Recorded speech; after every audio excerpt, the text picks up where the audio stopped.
당산동 2가 현대 홈타운 소유주 여러분 안녕하십니까? 리모델링 추진위원장 오세원입니다.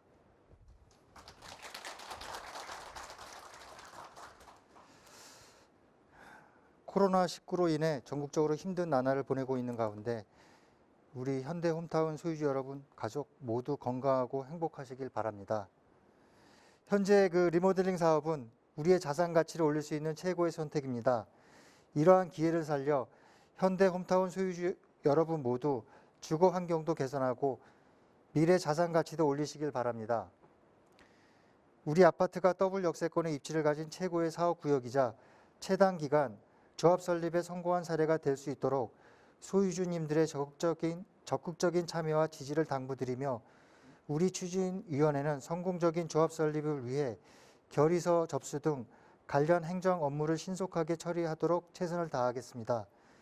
앞으로도 업무의 투명성, 실소유주와의 소통을 중요시하며 당산동 대장아파트가 되도록 열심히 일하겠습니다. 오늘 사업 설명회를 열심히 준비했습니다. 편안하게 쉬시면서 좋은 말씀과 정보를 알아가는 시간이 되길 바라겠습니다. 감사합니다.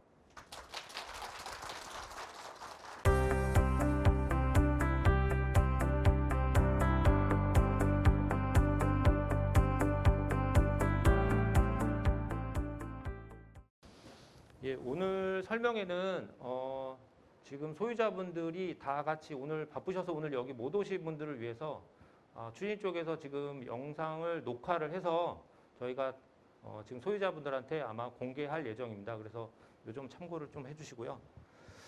그러면은 저희 정비 업체인 세종코퍼레이션에서 준비한 사업 설명회를 시작하도록 하겠습니다. 일단 저희가 먼저 설명드릴 내용은요. 리모델링 사업이 과연 어떤 것인지 아마 많이 아실 수도 있는데 전반적으로 저희가 설명을 드리고요. 그 다음에 저희 단지가 과연 리모델링과 재건축을 비교했을 때 재건축의 사업이 가능한지, 어떤 부분에서 좀 리모델링이 유리한지 이런 부분에 대해서 약간 비교를 좀 해드리고, 그 다음에 리모델링 사업이 지금 성공적으로 완공이 된 사례들을 잠시 말씀드리고요. 그 다음에 저희 회사에서 지금 리모델링 사업을 한 40개 정도 추진하고 있는데 그 현장들에 대한 간단한 소개를 드리도록 하겠습니다. 일단 리모델링은 전반적으로 법에 의하면은 노후 및 억제로 인해서 우리가 기능을 향상을 하는 건축물의 일부를 증축 또는 개축하는 행위로 관련법은 정의가 내려져 있습니다. 리모델링의 개념을 좀 더 포괄적으로 보면은 많은 이유가 있겠지만은 유지, 관리, 보수, 개수 요 세 가지의 개념을 포괄하는 개념으로 보시면 됩니다. 그래서 요즘에는 과거에는 리모델링을 지금 대수선이나 보수 이런 개념으로 많이들 이용을 하고 있지만은 요즘에는 재산가치 상승을 통해서 우리 가치가 적합평가되어 있는 단지 가치를 올리자 이런 측면에서 리모델링 사업도 많이 추진이 되고 있고요. 그리고 고쳐서 쓰자 이런 두 가지에 대한 복합적인 개념이 사실 리모델링 사업을 요즘에 많이 추진하고 있는 일반적인 방향입니다. 그래서 리모델링 제도를 보면 준공 후 15년 이상 경과된 공동주택은 리모델링 사업이 가능합니다. 그리고 용적률 완화 부분에서도 리모델링과 주택법에서는 건축심의위원회를 통과하면 법적 상한 용적률을 초과해서도 우리가 건축이 가능합니다. 증축의 범위는 우리 책자에도 있겠지만은 기존 세대수의 15% 이내에서 전용면적 증가 총 면적 범위 내에서 세대수 증가가 가능한 상태로 법이 개정이 되어서 지금 사업이 추진되고 있고요. 우리 전용면적 실평수죠. 85제곱미터 미만은 전용 확대, 수평 확대가 40% 이내에서 가능합니다. 그리고 85제곱미터 이상은 30% 이내에서 가능하고요. 그래서 저희 같은 경우에는 40% 가능한 상태이고 14층 이하 같은 경우는 수직 증축, 우리 살고 있는 동 위로 맨 꼭대기 층보다 몇 개 층을 수직으로 더 올릴 수 있느냐의 측면에서는 14층 이하는 법적으로 2개층, 15층 이상에서는 3개층 이내에서 가능합니다. 그리고 수직 증축 같은 경우에는 과거 준공 당시 저희가 99년도 준공이 됐지만은 그 당시 구조도가 있을 때는 수직 증축이 가능한 게 현재 관련 범위입니다. 그래서 요거를 표로 보면 우리 지금 아파트 동이 이렇게 돼 있다면 수직 증축은 아까 제가 말씀드린 대로 15층 이상 같은 경우에는 최대 3계층이기 때문에 3계층이 올라가는 것이고요. 전용 면적 확대, 아까 85제곱미터 미만, 전용 40%는 수평, 우리가 살고 있는 실평수에서 이렇게 늘어나는 게 수평 증축입니다. 그리고 저희가 지금 지상에 주차 공간이 있다면은 이 지상은 일반적으로 지상 녹지화가 추진되면서 다 지하로 내려갑니다. 그래서 우리가 주차 대수를 과거의 층수보다 더 밑으로 내려서 주차장은 다 지하로 내리는 구조로 일반적으로 추진이 되고요. 그리고 과거의 101호 1층에 있던 거는 다 필로티로 올리면서 여기는 커뮤니티 시설이나 아니면은 소유자분들이 살 수 있는 휴게 공간으로 많이 조성이 되고 있습니다. 그리고 큰 특징은 지금 지하에서 이제부터는 직출입으로 엘리베이터, 본인들이 살고 있는 소유자분들이 살고 계시는 아파트로 바로 지하에서부터 엘리베이터 타고 올라가시는 구조로 아파트가 계획이 됩니다. 이게 일반적으로 리모델링 사업에 대한 지금 일반적인 방식이고요. 리모델링 사업을 하는 일반적인 상황을 저희가 대체적으로 한번 정리를 해봤습니다. 준공후 15년, 20년이 지난 아파트들은 대체적으로 이런 문제점이 많이 있습니다. 뭐냐면 지금 승강기가 많이 흔들리고 불안하다. 그리고 관리비가 많이 올라가고 있고 가장 크게 리모델링 사업을 하고 있는 이유가 이중주차로 인해서 소유자분들에 대한 갈등, 이런 분쟁이 많이 발생하고 있어서 사실 리모델링 사업이 많이 추진되고 있고요. 녹슨 배관, 누수, 욕실, 그다음에 녹물, 곰팡이, 결로로 인한 곰팡이, 그다음에 배관, 녹슨 배관 이런 등등의 많은 이유 때문에 많은 리모델링 사업을 추진합니다. 그리고 요즘에는 과거에 지었던 아파트들은 우리가 층간 소음에 대한 그리고 내진 설계에 대한 이런 부분이 아직 안 돼 있었기 때문에 리모델링 사업을 통해서 내진 설계나 아니면은 뭐 지금 외장재 이런 지금 살고 계시는 마감재에 대한 노후가 많이 있기 때문에 이런 부분을 한 번에 해결할 수 있는 방식이 사실은 세대 내 살고 계실 때에 각각 세대에서 1억이나 뭐 8천 투자해서 리모델링을 인테리어나 이런 걸 바꿔서 할 수는 있습니다. 근데 이런 사업을 통해서는 그 세대 내에서만 가능하지만은 아파트 리모델링 사업은 이 주차난과 녹슨 배관을 한 번에 해결할 수 있는 방식이기 때문에 지금 리모델링 사업이 많이 추진이 되고 있습니다. 그래서 리모델링 사업을 하게 되면 저희가 지금 기존 뼈대, 골조는 놔두고 구조에 대한 안전성을 수직 같은 경우는 1차, 2차에 대한 안전성 검토와 안전진단을 통해서 구조를 보강하는 방식으로 저희가 사업이 추진이 되고 있습니다. 그래서 리모델링 효과로는 주거 기능이 많이 향상이 될 것이고요. 왜 그러냐면은 요즘에 커뮤니티 시설이나 이런 부분이 녹지 공간이 많이 확대되는 방식으로 아파트가 되기 때문에 주거 기능이 만족도가 상당히 올라가면서 삶의 질이 개선이 됩니다. 그리고 관리비 같은 경우에도 많이 절감이 될 것이고 사회 경제적 비용도 많이 절감이 됩니다. 이게 리모델링에 대한 일반적인 효과입니다. 리모델링 사업을 추진하게 되면은 이런 절차로 진행될 예정입니다. 지금 저희는 제가 아까 말씀드린 대로 지금 조합 설립에 대한 준비를 우리 단지는 하고 있습니다. 그래서 지금 40% 정도의 동의서가 소유자분들한테 지금 제출이 된 상태고요. 법적으로는 전체 소유자의 66.7%, 3분의 2 이상의 동의를 해주셔야 조합 설립의 요건을 갖출 수 있습니다. 이 요건을 갖추게 되면 저희가 창립총회를 열어서 조합장님과 임대위원을 뽑는 이런 절차와 우리 소유자분들이 다 선택에 의해서 투표에 의해서 저희가 안건이 다 정리되면 창립총회가 통과되고 조합이 우리 구청으로부터 인가를 받습니다. 그러면 조합 설립 인가는 완료가 됩니다. 이게 완료되면 그 다음부터는 조합이라는 법인이 있기 때문에 이 법인에서 드디어 우리 시공사를 선정하는 절차가 진행됩니다. 이 시공사 선정하는 절차와 동시적으로 우리가 안전진단 신청을 하고 안전진단 신청을 해서 B등급 이상 받게 되면 제가 아까 말씀드린 데 수직 증축이 법적으로 가능하고 C등급 이상 받게 되면 수평이 가능합니다.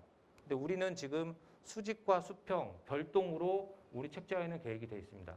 그래서 향후에 우리가 안전진단을 받아서 과연 우리가 수직과 수평이 가능한지 이 부분에 대한 거는 우리가 법적으로 안전진단을 받습니다.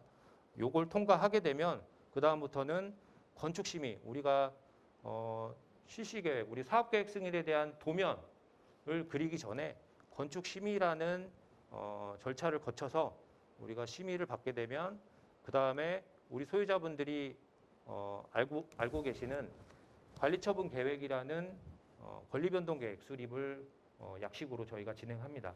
그래서 권리변동 계획을 수립을 하고 요때 이제 분담금이 얼마인지 요게 설계가 어느 정도 확정이 됐기 때문에 요런 분담금이 확정이 됩니다. 요 확정이 된 걸 가지고 저희가 리모델링에 대한 허가에 대한 동의서, 사업계획 승인서인데요. 요거는 여기서 보신 대로 3분의 2 동의가 아니고 여기는 4분의 3 동의입니다. 여기보다도 여기가 약 한 9%, 10% 정도 소유자에 대한 동의를 더 많이 받아야 되는 상황이고 리모델링의 허가에 대한 동의서를 받지 못하면 여기서부터 이제 사업이 더 이상 진행이 안 됩니다. 지금 여기에 일정의 지금 절차들은 어느 하나라도 사실 이게 통과를 못하면 심의가 통과가 안 되면 그 다음 절차가 이제 진행이 안 되는 것이고요. 그래서 이 절차대로 우리가 사업이 진행될 예정입니다.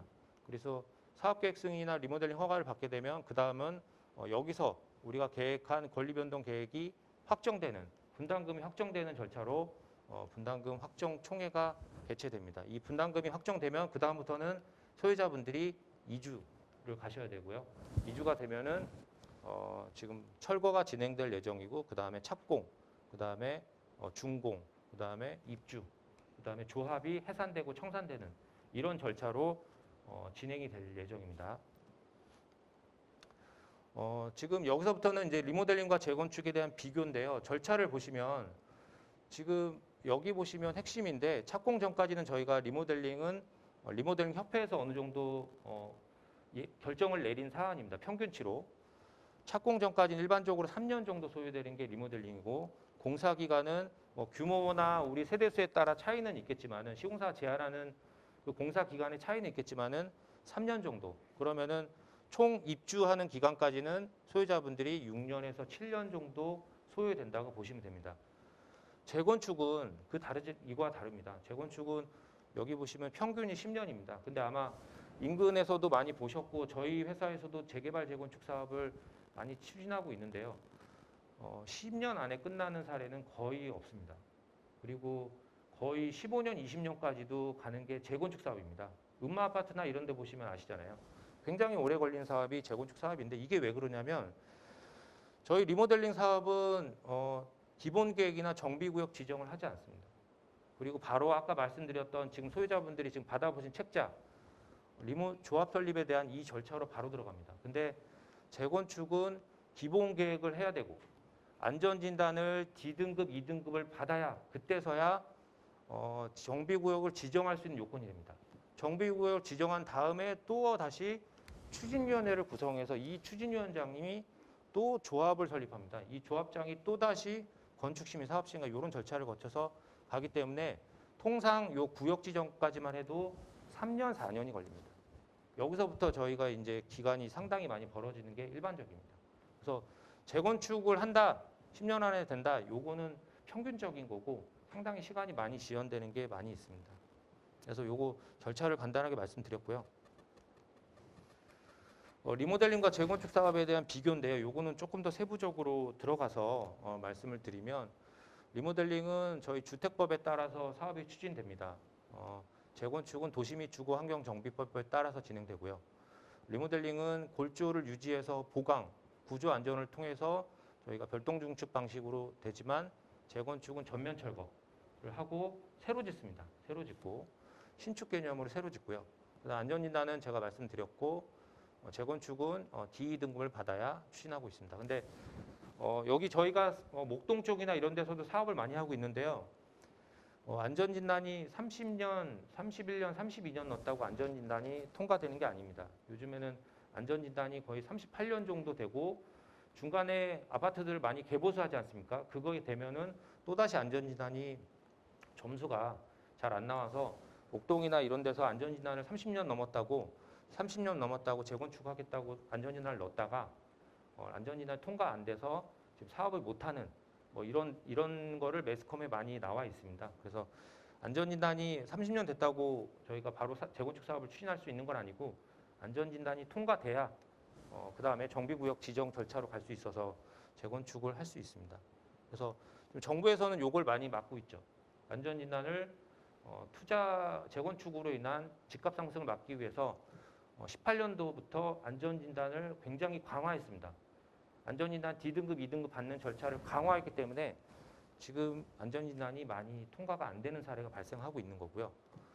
그리고 사업기간은 제가 말씀드린 대로 6년, 7년, 평균 10년 이상 차이가 있습니다. 그리고 증축법인은 아까 말씀드린 대로 우리 수평은 30에서 40, 그다음에 전체 세대수는 15% 이내에서 가능하고요. 지금 재건축 같은 경우 용적률 범위 내에서 가능합니다. 그리고 용적률은 법적 상한 초과해서 저희가 지금 465%로 계획이 돼 있지만 제가 알기로는 여기가 중공업 지역이기 때문에 아마 2년 전에 법이 바뀌어서 중공업 지역 같은 경우에도 주거 지역에 한해서 용적률 상한이 되기 때문에 아마 요 3종 일반 지역 300이 아니고 250% 정도밖에 안 되는 걸로 알고 있습니다. 중공업 지역은. 그러면은 지금 여러분들이 지금 299%니까 이거보다 낮은 용적률을 받으면서 재건축을 하셔야 되고요. 세대수도 다 줄어서 평형도 다 다시 줄어드는 이런 방식으로 재건축이 추진이 돼야 되는 겁니다. 재건축을 추진하게 되면. 그리고 임대주택은 저희가 별도로 리모델링 임대주택이 없습니다. 근데 재건축 같은 경우에는 인센티브를 받게 되면 3종 일반 주거 지역 같은 경우에는 인센티브를 받기 위해서는 인센티브를 받기 위해서 임대주택도 들어오고요. 그리고 초과이익 환수 같은 경우에도 리모델링은 없습니다. 근데 3천만 원 초과 시에는 국가에서 환수합니다. 그래서 소유자분들이 수익성이 많이 감소되는 게 강남에서 많이 벌어지고 있는 일이고요. 그다음에 조합원 지위 승계 같은 경우에도 이 내용을 아마 아실 텐데요. 재건축은 조합 설립 인가 이후에는 매매나 승계나 양도가 제한적입니다. 조합 설립 인가 이후부터는. 그래서 투기 수요나 이런 거를 막기 위해서 법에서 정하고 있습니다. 근데 저희 리모델링은 이런 매매가 언제나 가능합니다. 현재까지는. 그렇기 때문에 지위 양도나 이런 부분이 전혀 리모델링은 제한이 없고요. 분담금에 대한 것도 여러 가지 비교를 해보면은 숫자를 따져보면은 차이는 있을 수 있겠지만은 제가 이렇게 표시를 한 이유는 사실 이게 공사 기간이 상당히 많이 길기 때문에 비용이 많이 사업 기간이 길수록 당연히 그 비용은 늘어나는 게 일반적입니다. 그래서 평균적으로 리모델링 사업보다는 재건축 사업이 분담금이 많이 발생하는 게 일반적입니다. 그리고 동호수 배정도 저희는 지금 살고 계시는 거에 필로티 하나 올려서 그대로 한 층 더 올려서 사실이지만은 재건축은 지금 로얄층이나 조망권 신축이기 때문에 살고 계신 거를 다시 추천받아서 지금 들어가셔야 되는 이 재건축을 지금 살고 계시는 것보다 더 나쁜 동호수를 받아야 되는 상황이 벌어지다 보니까 이 동호수 추첨에 관련된 것 때문에 사업이 멈춰 있는 현장이 재건축이 많이 있습니다. 그렇기 때문에 요거의 로얄층과 이거에 대해서 갈등이 많이 유발되고 있고요. 그리고 주민 정착, 그다음에 일반적으로 리모델링은 지금 살고 계신데 그대로 살기 때문에 내가 살고 있는 동호수에 살기 때문에 실거주 목적으로 많이들 추진되지만은 재건축은 집값이 많이 올라가기 때문에 투자 목적으로 많이 돼서 지금 정부에서 규제와 통제 수단이 이 법에 다 담겨 있습니다. 그래서 지위양도나 이런 부분도 다 투자나 규제 이런 수단으로 다 막고 있는 상황입니다.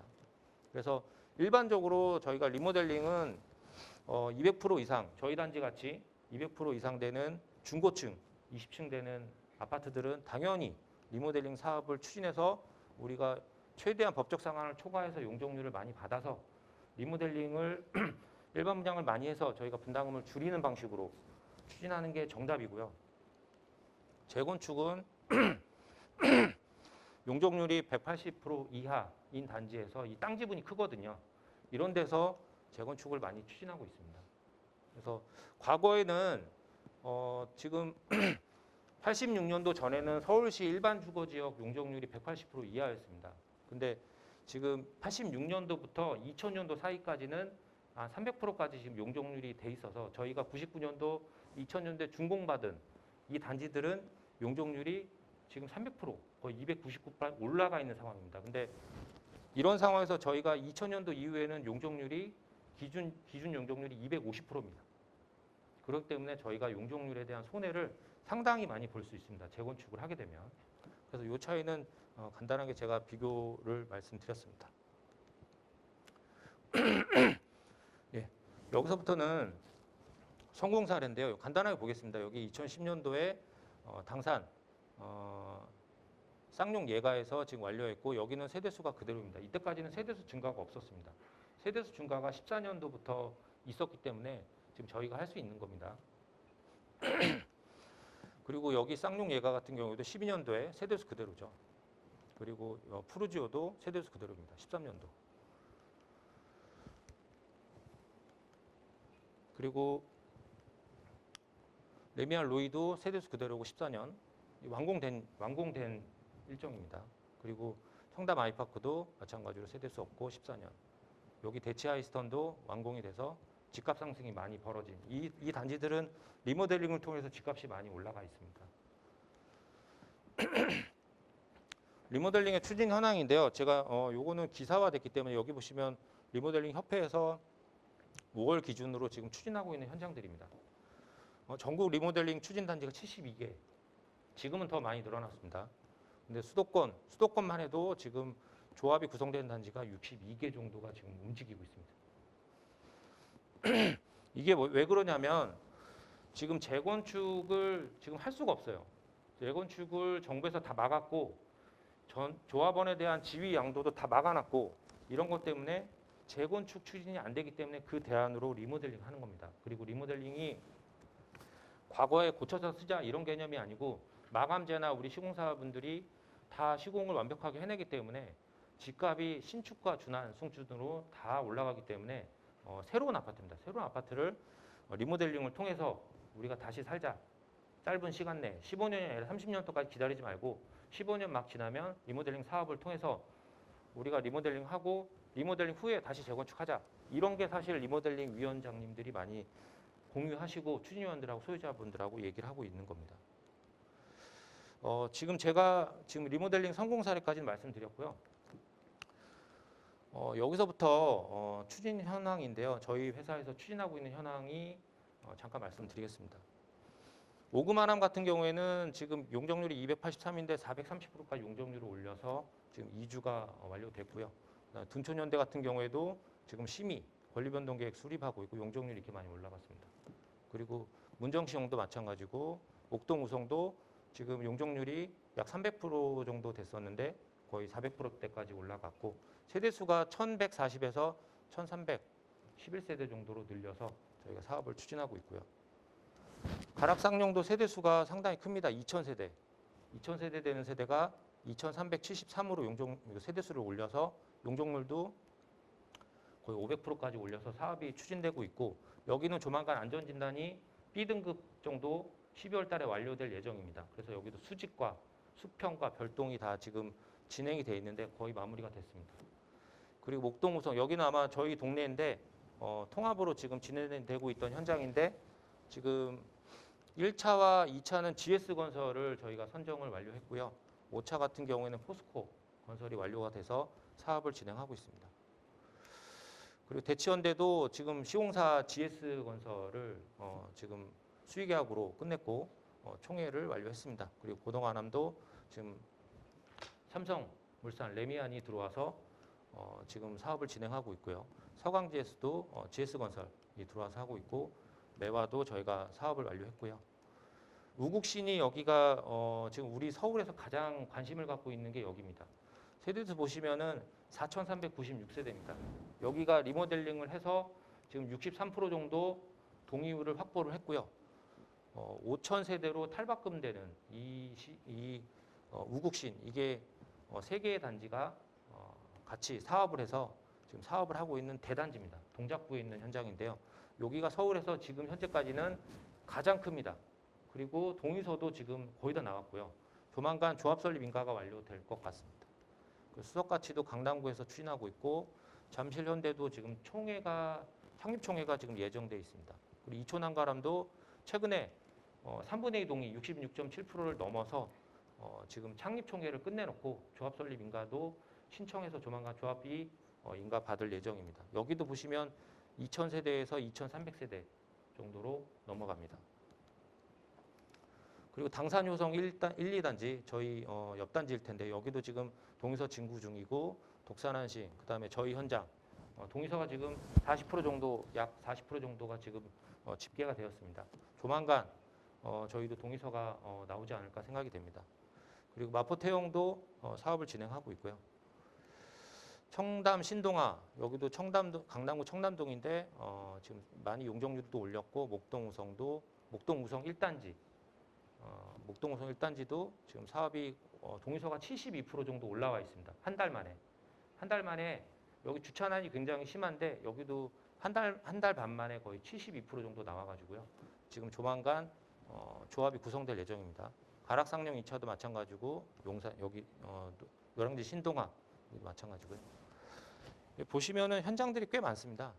그리고 여기는 지금 영등포에 5, 6가 단지가 있습니다. 5, 6가에 아마 신문에도 지금 많이 나오고 있는데요. 저희가 7개 현장을 7개 단지가 현대랑 두산, 대원 이런 7개 단지가 통합으로 저희 리모델링 사업을 추진하고 있는데요. 7개의 단지가 하나가 돼서 하나의 브랜드로 통합으로 사업을 추진하겠다고 지금 사업이 추진되고 있습니다. 저희 이 현장도 저희가 하고 있는데 7개 단지가 1973세대 정도 됩니다. 네, 요거는 평촌 쪽에서도 지금 많이 진행되고 있고 그 1기 신도시 저기 정자동이나 이런 데서도 상당히 많이 리모델링이 추진되고 있습니다. 그래서 제가 저희 현장은 간단하게 말씀드렸고요. 저희 회사 잠깐 말씀드리면 저희 회사는 물레동에 있습니다. 영등포구 물레동에 있고요. 지금 저희 상호는 세종 코퍼레이션이 되겠습니다. 그리고 대표님은 마포구청에서 공무원 생활을 하시다가 지금 이 업을 하고 계시고요. 그다음에 지사는 별도로 경기도 성남시에 있고 저희 회사 설립은 2003년도에 설립이 됐고요. 지금 정비사업 등록이 돼 있고 도시계획이나 교통영향 평가도 등록이 돼서 지금 현재 정비사업 재개발 재건축 현장은 30개 이상 되고요. 도시계획 관련된 거는 100개 이상 수행 실적이 있고 리모델링은 한 약 40개 정도 현장을 지금 계약을 해서 사업을 추진하고 있습니다. 그래서 여기까지는 저희 세종 코퍼레이션의 리모델링 사업과 전반적인 그 리모델링과 재건축에 대한 비교에 대한 설명을 제가 드렸고요. 그리고 추진되고 있는 우리 리모델링 사업 저희 회사 거 현장에 대해서는 좀 소개를 해드리고 싶어가지고 잠깐 좀 언급을 했습니다.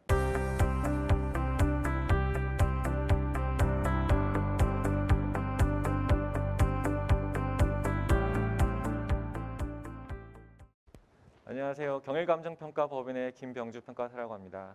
반갑습니다. 저는 오늘 그 당산 현대홈타운 아파트의 리모델링 사업과 감정평가에 관련해서 말씀을 드리겠습니다. 일단 내용은 처음에 저희 회사를 간략하게 소개를 드리고 공동주택 리모델링 사업이 왜 필요한지 앞에서도 말씀을 조금 하셨지만 그거에 대한 그 효과, 경제적 부분을 조금 강조해가지고 저희가 말씀을 드릴 거고요. 그리고 이제 세 번째에서 공동주택 리모델링 사업과 감정평가에서는 여러분이 가장 궁금해하시는 분담금이 얼마 정도 나올 것인가 이 부분을 가장 궁금해하시니까 그 부분 위주로 말씀을 드리겠습니다. 자, 저희 회사는 경일감정평가법인이고요. 한 30년 정도 저희가 설립된 지 됐고 저희는 감정평가, 자산재평가, 리모델링 사업, 정비 사업 여러 가지 연구, 투자 자문 같은 거를 많이 하고 있습니다. 그리고 저희는 본지사가 한 15개 정도 돼서 전국의 감정평가사가 한 190명 정도 소속이 돼 있고요. 작년에 저희가 한 13개 정도 감정평가 법인이 있는데 저희 법인이 그중에서 가장 최대 매출액을 달성한 제일 큰 업체라고 보시면 됩니다. 자, 이제 리모델링 사업이 왜 필요한지 이 부분을 조금 말씀을 드릴 건데 제가 이 사이트를 조금 분석을 해봤습니다. 이 사이트를 좀 분석을 해봤고 여기가 지금 저희 당산 현대 홈타운 아파트인데 여기에 가장 잘 아시는 분들은 거주민이라고 생각을 해서 거주민들이 어떻게 생각하는지 여기 인터넷에 나온 그 거주민 리뷰를 조금 따와서 같이 한번 입지 분석을 좀 해봤습니다. 그래서 일단 저희는 그 두 개의 2호선과 5호선에 이렇게 더블 역세권에 소지한 게 가장 큰 장점이라고 생각을 합니다. 그래서 일단 거의 대부분의 이제 거주민들이 교통이 압도적으로 편리하다. 이 부분에 대해서는 가장 언급이 많으셨고요. 그리고 여의도, 강남, 용산 등 업무지구하고 가깝다. 그리고 대형마트 접근성이 좋다. 이게 마트가 코스트코, 롯데마트, 뭐 홈플러스, 그다음에 여기 이제 넘어가면 더 현대 H 몰도 있고, 그다음에 IFC 몰도 있고, 여기 신세계 여기도 있죠. 타임스퀘어도 있습니다. 그리고 목동으로 아이들을 데리고 교육하기가 편하다. 그래서 여기 목동교하고 오목교를 건너면 바로 목동에 대한 학원 같은 게 접근이 편하고요. 그리고 여가 생활도 즐기기 편하다. 이게 더 현대 H가 생기면서 백화점이 하나 더 생겼죠. 뭐 여기 영등포 백화점뿐만 아니라. 그런데 이제 대부분의 주민들이 거의 대부분 칭찬을 많이 하셨는데 안 좋은 부분이 몇 개 없었어요. 그래서 건물 특성은 어느 분이 노후하여 쾌적하지 않고 엘리베이터도 좁고 주차장도 늘 부족해서 힘들다. 이런 부분이 있었고요. 그래서 이거를 요약하면 압도적으로 교통 환경이 좋아서 영등포구청역 이게 2호선이 있어서 이게 접근이 편하고 나가기도 편하고, 근데 여의도, 목동, 영등포 생활권, 마트, 백화점, 그다음에 병원도 근접하다. 병원도 여기가 한강선심병원하고 여의도 가톨릭병원도 가기가 편하죠. 그리고 건물은 그냥 노후화돼서 1994년에 입주돼 있고 용적률은 한 300% 가까이 이미 돼 있고, 그다음에 단지는 31평형 단일 세대로 한 783세대. 주차가 근데 좀 불편한 부분이 세대별로 0.91세대입니다. 이렇게 해서 조금 입지 분석을 해봤고요. 그래서 이 입지 분석을 이어서 저희 리모델링이 왜 물리적으로 필요한지 이 부분에서 간단히 말씀을 드릴게요. 이제 전유 부분에 대해서 공용 부분하고 이제 상하수도 배관, 설비, 그리고 이 부분이 다 노화돼가지고 효용이 조금 저하되는 부분이 있습니다. 이 부분은 뭐 앞에서도 설명을 하셨지만 점점 더 개보수 비용이 이제 증가가 되죠. 그리고 사회적으로도 요즘에는 인구 구조 같은 게 변화되고 기술이 발달돼서 자동화 시스템이나 커뮤니티 시설에 대한 욕구가 되게 많이 높아지고 있습니다. 그래서 지금 이 아파트는 지금 신축되는 신축 주택에 비해서 상대적으로 주거의 질과 선호도가 조금 저하됩니다. 요즘에는 좀 새 아파트들이 좀 가격이 더 많이 상승하는 추세거든요. 그리고 재건축은 앞에서도 여러 번 설명하셨지만 이게 중밀도 이상 아파트로 돼 있어서 용적률이 이제 제한이 있어서 더 줄여서 가야 됩니다. 그래서 연한도 한 35년 이상이 되어야지만 이게 진행이 되는데 그때도 이제 안전진단 D등급 이하를 받기가 현실적으로 되게 힘듭니다. 그래서 이제 법적으로, 경제적으로, 물리적으로 다 재건축 추진은 좀 불가능한 상태고, 그래서 리모델링을 추진을 해서 노후화로 인한 불편 해소를 할 수 있는 것으로 생각됩니다. 그리고 이제 이 물리적 개선을 하게 되면 리모델링 후에 새집 거주에 따른 만족도가 이제 증가되는 효과가 있는데요. 그 부분에 대해서 간략히 설명을 드리면, 일단 뭐 이제 후에 이제 설계 사무소에서도 설계 이제 법인에서도 말씀을 하시겠지만 평형이 증가가 되죠. 기본적으로 통상 이게 4평에서 5평 정도 증가가 되는데 여기는 되게 많이 증가가 되는 걸로 제가 일단 알고 있고요. 그다음에 베이, 그다음에 인테리어 개선에 대한 쾌적성이 증가가 됩니다. 그리고 요즘에는 이제 환기 시스템, 코로나 때문에 좀 밖에도 못 나가고 공기도 좀 탁해가지고 요즘에 저는 새 아파트에 지금 살고 있지만 이 환기 시스템이 되게 만족스럽습니다. 그리고 스마트 네트워크, 전기 상하수도 설비 기능 개선. 그리고 여러분들이 가장 불편해하시는 주차장이 이제 증축이 될 거고, 이제 최신 커뮤니티 시설, 공용 시설 이런 것들이 개선이 될 겁니다. 그리고 엘리베이터가 좀 느리다고 하셨는데 이제 최신 엘리베이터로 적용이 되고 이제 구조도 부강이 돼가지고 주거 안정성이 이제 좀 증대가 되는 부분이 있고요. 홈 오토메이션 설비 같은 것들도 다 되고 최신의 방제 방범 시스템도 적용해서 주거 안정성이 이제 증대가 됩니다. 그리고 앞에도 설명을 하셨지만 주차장이 이제 다 지하화되면서 단지 내에서 이제 이동하실 때 좀 차에 대한 걱정이 없이 이동이 가능한 걸로 이제 생각하시면 될 것 같습니다. 이제 조금 이제 경제적인 부분으로 가가지고 현대홈타운 아파트가 리모델링이 되면 어떤 경제적인 효과가 있는지 이 부분에 대해 설명을 드릴게요. 그 부분에서 이제 인근에 있는 아파트 단지 가격 추이를 한 2년 반에서 3년 정도 전 기준으로 저희가 한번 분석을 해봤습니다. 우리 단지는 일단 101 타입 단일 평형이고요. 2019년 1월 달에는 한 7억 후반대 정도, 7억 중반에서 후반 정도의 가격이 형성이 돼 있었어요. 근데 지금은 11억 5천에서 한 12억까지 이렇게 보이는 것 같습니다. 그래서 가격이 한 150% 정도 상승한 걸로 제가 분석이 됐고, 이제 인근에 있는 신축 단지 중에서 이제 이건 좀 비교적 신축 단지인데 브라운스톤 당산이 어딘지 아실 텐데 여기는 세대 수도 되게 작고 도로하고 이렇게 맞닿은 부분도 없고 그렇게 단지 컨디션이 아주 우리 것보다는 좋지는 않습니다. 그럼에도 불구하고 사례는 7억 6천 정도 됐었어요. 우리랑 비슷한 타입의 경우에 7억 6천 정도 됐는데 저희가 이제 비슷했었죠. 처음엔 비슷했는데 지금은 오히려 한 1억 정도 더 비싼 걸로 저희가 이게 조사가 됐거든요. 그래서 앞에서도 이제 말씀을 드렸지만 입지 단지 규모 같은 게 저희가 훨씬 더 유리하고 그렇지만 상대적으로 저희가 이제 기존 아파트다 보니까 신규 아파트에 비해서 가격 상승이 좀 낮습니다.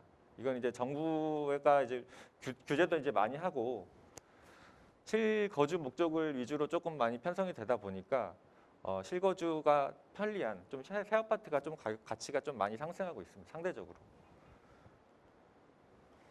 기존 아파트들을 보면 당산 동부 센트레벨이 저희 단지에서는 제일 가까운데 뭐 규모도 좀 살짝 비슷하고 대신에 이제 한 9년 정도 더 후에 이제 준공이 돼서 저희보다는 컨디션이 훨씬 좋습니다. 여기는 2019년 초반에는 한 8억 2천 정도 됐는데 지금 한 12억 5천 이 정도로 지금 조사가 돼 있고 여기도 역시 우리랑 비슷하게 한 150% 정도 상승한 걸로 나와 있고요. 경남 아너스빌은 요 동구 센트레벨 바로 길 건너편에 있는데 여기도 한 7억 2천에서 한 11억 5천 그래서 한 150%대, 160%까지 상승한 걸로 돼 있습니다. 그래서 보시면 새 아파트들이 조금 더 많이 올라요. 만약 이게 신축 아파트인데도 불구하고 신축 아파트면서 이게 위치도 좋았으면 훨씬 더 많이 올랐을 걸로 저는 생각을 해요. 단지 규모도 더 크고 했으면. 그래서 이제 경제적 효과에서 구체적으로 얼마 정도의 가치 차이가 있는지 한번 보시면 이제 여기가 저희 단지고요. 여기가 여기 동부 센트레벨입니다. 그다음에 여기는 경남 아너스빌이고요. 여기 이제 신축 두 개. 여기 아이파크 그다음에 아크로 타워 스퀘어 이렇게 돼 있습니다. 다 비슷한 위치에 있고 지하철역은 사실 저희가 제일 좋은 걸로 보입니다. 여기는 이제 살짝 비슷한데 저희는 그래도 더블 역세권 2호선, 5호선이 만나고 있기 때문에 동구 센트레빌은 32평형대가 한 12억 5천 정도에서 3,900만 원 정도 되고요. 경남 아너스빌은 지금 33평형대가 한 11억 5천에서 한 3,600만 원. 저희가 요 사이 정도 가격 수준이 지금 형성되어 있는 걸로 제가 파악이 되고 있습니다. 그리고 이제 새 아파트로 가시면 이 아크로스퀘어는 17년도에 입주가 됐는데 여기 있는데 여기는 35평형대가 한 18억. 그래서 평당 한 5,150만 원 정도 돼 있고요. 당산 센트럴 아이파크 여기 있는 부분은 이제 입주한 지가 거의 1년 정도밖에 안 지난 아파트입니다. 이게 32평형대가 지금 19억, 한 5,900만 원 정도 돼 있죠. 저희가 이 입지 조건으로만 보면 크게 이렇게 차이가 안 나고 오히려 교통으로만 보면 저희가 훨씬 더 좋다고 저희는 자부를 합니다. 그래서 입지 조건 등 제반 요인을 고려하면 본권 유사 연한 아파트 리모델링 후에는 여기 보면은 가격 차이가 1,300만 원 막 이렇게 되게 많이 나죠. 최소한 새 아파트가 됐을 때 평당 1,000만 원 이상은 차이가 날 것으로 판단이 됩니다. 그래서 지금 당산 현대 홈타운 아파트를 리모델링을 했을 때 구체적으로 어느 정도의 경제적 효과가 있는지 한번 파악을 해봤습니다. 그래서 일단 여기는 평형 증가가 지금 앞에 30점 한 7평 여기에서 40점 한 4평 이 정도로 커지는 걸로 제가 자료를 받았고요. 평형 증가가 최소한 9평에서 한 10평 정도 되는 걸로 제가 지금 알고 있거든요. 그러면 앞에서도 보신 것처럼 그 평형이 이제 새로 늘어나는 거잖아요. 그 평형이 없던 평형이 새로 늘어나는 거기 때문에 그 없던 평형이 새로 늘어나는 부분에 대해서는 최소한 4,500만 원에서 5천만 원 정도까지 가치를 추계를 할 수 있으면 거기에서 한 4억 5천 정도가 벌써 자산 가치가 증가가 온다. 이 부분만 해서 이 증가 부분만 해도 한 4억 이상, 뭐 많게는 5억까지 그 부분까지 자산 가치 증가가 올 거고 이 부분은 분담금이 이제 뒤에 설명이 되겠지만 분담금을 다 상쇄하고도 남는 부분입니다. 그리고 이제 신축 아파트 효과가 있죠. 이 사회적 물리적 효용이 이제 다한 그 아파트가 이제 조금 증가가 되기 때문에 이 기존 아파트 저희가 가지고 있는 지금 31평형에 대한 그 아파트가 기존 아파트였는데 자산 가치가 한 앞에서 이제 좀 전 페이지에서 한 1,000만 원 정도 봤으니까 1,000만 원 정도 상승을 하게 되면 기존 평수가 31평이니까 이것만 해도 한 3억 정도 자산 가치가 신축 아파트로 인한 자산 가치 증가, 그다음에 평형 증가로 인한 그 증가 부분에 대한 증가, 이 두 가지가 리모델링으로 인한 경제적 효과라고 보시면 될 것 같습니다. 그리고 이제 향후에 이제 사업이 진행이 되다 보면 이 리모델링 기대감으로 이제 가격이 상승합니다. 지금까지는 제가 조사를 해본 걸로는 위치에도 불구하고 리모델링이 아직 초기 단계이다 보니까 그 부분에 대한 사업이익 같은 것들을 아직 분석을 덜 했는지 아직 소문이 덜 났는지 그 부분에 대해서는 자산 가치 증가가 별로 없었습니다. 앞에서 같이 보셨겠지만 그리고 이제 비용 절감이 있죠. 이 자산 가치 증가는 따로 있는 거고 비용 절감은 이제 앞으로 계속 살면서 절감 효과를 가져오는 경제적인 부분입니다. 전용 공용 부분에 대해서 지속적으로 장기적으로 보수비가 이제 같이 감소가 되고요. 에너지 효율도 높아져가지고 에너지 비용이 감소합니다. 잘 모르시겠지만 항상 그 신축 비용이 제일 크다고 생각하시잖아요. 근데 신축 비용은 사실 이 건물의 라이프 사이클 그 비용에 비하면 그렇게 크진 않습니다. 건물을 저희가 한 40년에서 50년 정도 사실 라이프 사이클을 보고 있는데 그 정도 본다고 하면 저희가 한 관리비를 한 달에 한 20만 원에서 25만 원 정도 잡으면 그거가 이제 30년만 잡아도 그러면 3,600번을 내잖아요. 360번. 360번이죠. 그걸 하면 그 비용만 해서 한 7억이 나오더라고요. 7억 2천 정도가 나옵니다. 그러면 건물 신축 비용은 그거보다 훨씬 더 작거든요. 그래서 통계에 의하면 라이프 사이클 관리 비용이 한 80% 정도 된답니다. 신축 비용은 거기에서 20% 정도밖에 차지를 안 하는 거예요. 그러니까 그 부분에 대해서도 에너지 효율은 또 거기에 대한 80%가 되게 높은 부분이기 때문에 이거를 오랫동안 만약 이걸 향유를 한다면 이거보다도 더 큰 에너지 비용 절감이 가져올 수 있습니다. 그래서 사업이 빨리 가야 됩니다. 저희가 사업이 빨리 가야지 이런 효과들을 다 누릴 수 있고 지금 물가가 상승이 빠른 속도로 되고 있기 때문에 이 자산 가치 폭을 더 상승을 시키려면 더 빨리 가는 게 중요한 걸로 저희는 파악하고 있습니다. 제 이제 감정 평가 부분입니다. 이제 감정 평가는 크게 나중에 이 정비 사업에서 종전 자산 감정 평가하고 종후 자산 감정 평가 이게 두 가지가 이루어지게 돼 있는데요. 이 종전 자산 감정 평가는 현재 가치입니다. 지금 살고 계신 그 아파트의 현재 가치. 각 조합원이 보유한 자산에 대해서 동별, 층별, 위치별 그 차이를 저희가 다 반영을 해가지고 적정한 가격을 시장 가격을 반영을 해서 산정을 하게 됩니다. 근데 저희 아파트는 31평형 단일평형이어가지고 되게 컨디션이 좋은 겁니다. 앞에서도 말씀을 하셨지만 평형수만 좀 다르고 만약에 소형주택과 중대형 주택이 같이 섞여 있으면 그걸로만 해가지고도 또 분란이 좀 많아요. 서로 이렇게 좀 다투는 부분도 많이 생기고 근데 저희는 단일평형으로 단일 면적으로 또 다 같이 증가가 되기 때문에 그런 부분에 대한 위험성은 전혀 없는 걸로 판단이 됩니다. 그리고 종후자산 감정평가. 요거는 이제 신축된 자산에 대한 저희가 이제 도면을 기준으로 이제 평가를 하는데요. 나중에 이제 지어지지 않았기 때문에 요런 그 도면을 기준으로 층별, 위치를 다 반영을 해서 평가를 합니다. 네, 각 조합원들이 이제 배정을 받을 자산의 가격을 정확히 이제 산정을 하는데 재건축 같은 경우는 아까도 말씀하셨지만 그런 또 새로 아파트를 추첨을 해가지고 어디로 가느냐에 따라서 또 되게 민감한데 리모델링은 일반적인 경우는 거의 대부분 제자리이기 때문에 그런 부분에 대한 리스크가 없습니다. 그래서 정비 사업에 대한 변수가 저희가 이제 비용이 있고 비용은 거의 대부분이 공사비인데 이 공사비가 차지하고 있고 수익은 일반 분양분에 대한 수입입니다. 이 종전 종후 평가는 저희가 기존에 있는 이 사이트에서 다 그 공정하게 이제 저희가 사업이익 배분하는 그 순서를 정하는 거기 때문에 사실 절대적인 그 금액은 그렇게 중요하지 않고 저희 아파트 단지의 그 입지 조건 그래서 그 사업성에 의해서 다 결정이 이미 되어 있다고 보시면 됩니다. 그래서 총 수입은 조합원 및 일반 분양 수입인데 조합원 수입은 그렇게 큰 의미가 없는 거고 일반 분양 수입이 이제 저희 사업의 변수가 되고요. 총 비용 중에서 공사비가 가장 큰 부분을 차지한다. 거의 85% 이상을 차지하니까 그래서 공사비가 이제 변수가 될 수 있고 이 공사비에 대한 변수는 물가 상승 최근에 너무 급속하게 되고 있기 때문에 급속도로 상승을 하고 있습니다.